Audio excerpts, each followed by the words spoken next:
April 2026 देशाला हादरवून सोडणाऱ्या एका प्रकरणाचा निकाल येतो आणि 9 पोलिसांना मृत्यूदंड म्हणजेच फाशीची शिक्षा सुनावली जाते।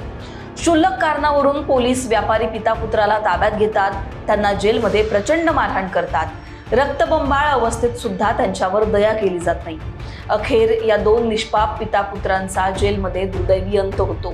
तब्बल 6 वर्षांनंतर अखेर ही केस निकाली लागते। पण थांबा, ही स्टोरी इथेच थांबत नाही। कोर्टाच्या निकालात सगळ्यात टर्निंग पॉइंट ठरला तो म्हणजे हेड कॉन्स्टेबल एस रेवती यांनी दिलेली साक्ष।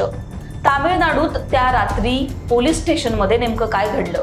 ड्युटीवर असलेल्या रेवती यांनी कोर्टात दिलेला अंगावर काटा आणणारा जबाब, ज्यामुळे 9 पोलिसांना थेट फाशीची शिक्षा झाली। हे सगळं प्रकरण या व्हिडिओच्या माध्यमातून जाणून घेऊ। नमस्कार, मी पूजा, मी पाहताय लोकमत। घटना आहे 2020 ची। 19 जून 2020 ला कोरोना वेळी, लॉकडाऊनच्या वेळी तामिळनाडूच्या थोतीकुडी जिल्ह्यातील साथानुकुलम येथे पी जयराज, ज्यांचं वय 58 वर्ष होतं, त्यांचा मुलगा बेनिक्स, ज्याचं वय 31 वर्ष होतं, यांनी आपल्या मोबाईलचं दुकान निर्धारित वेळेपेक्षा जास्त वेळ उघडं ठेवलं। या क्षुल्लक कारणावरून पोलिसांनी त्यांना ताब्यात घेतलं। आता पुढे या 2 पिता पुत्रांसोबत जे घडलं ते खाकी वर्दीला काळीमा फासणारं होतं।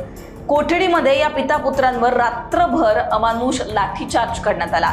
त्यांच्या गुप्तांगांना इजा पोहोचवण्यात आली। रक्तबंबाळ अवस्थेत सुद्धा त्यांना छळण्यात आलं। अखेर त्यांना एवढं छळण्यात आलं की 22 जूनला या मुलाचा आणि 23 जूनला पित्याचा मृत्यू होतो। पोस्टमॉर्टम रिपोर्टमध्ये या दोघांच्या शरीरावर जखमा असल्याचं सांगण्यात येतं। आता याच प्रकरणामध्ये सीबीआय 10 पोलिसांना अटक करते, ज्याच्यामध्ये एकाचा कोविडमध्ये मृत्यू होतो। आता पुढे 6 वर्षांनंतर या प्रकरणाचा निकाल लागतो।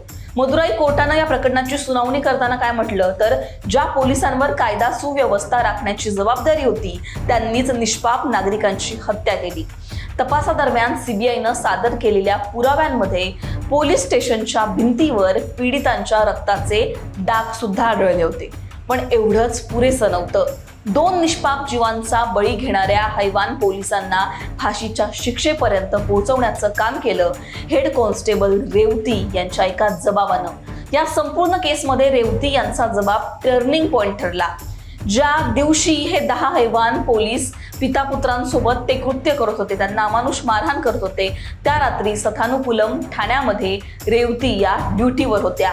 त्या रात्री घडलेला सगळा घटनाक्रम रेवती यांनी सांगितलेला आहे। धमक्यांना झुगारत त्या कोर्टासमोर सत्य बोलल्या। रेवती म्हणाल्या, त्या रात्री 8:30 वाजता मी पोलीस स्टेशनमध्ये आले तेव्हा मला जोरात किंचाळण्याचे आवाज आले। त्यावेळी पोलीस त्या 2 पिता पुत्रांना काठ्या आणि बुटांनी जोरदार मारहाण करत होते। बुटांनी त्यांच्या प्रायव्हेट पार्टवर देखील ते मारत होते। मारहाण झाल्यानंतर थोडा वेळ ब्रेक घेऊन पोलीस कर्मचारी दारू प्यायचे आणि पुन्हा जोशमध्ये येऊन त्या दोघांना मारहाण करायचे। ते दोघं बेशुद्ध अवस्थेत असताना मी त्यांना कॉफी द्यायला गेले तेव्हा पोलिसांनी ती कॉफी देखील फेकून दिली। रेवती यांनी हे भयंकर सत्य कोर्टासमोर सांगितलंच। याचबरोबर रेवती यांनी आरोपींची सीसीटीव्हीच्या आधारे ओळख देखील पटवून दिली।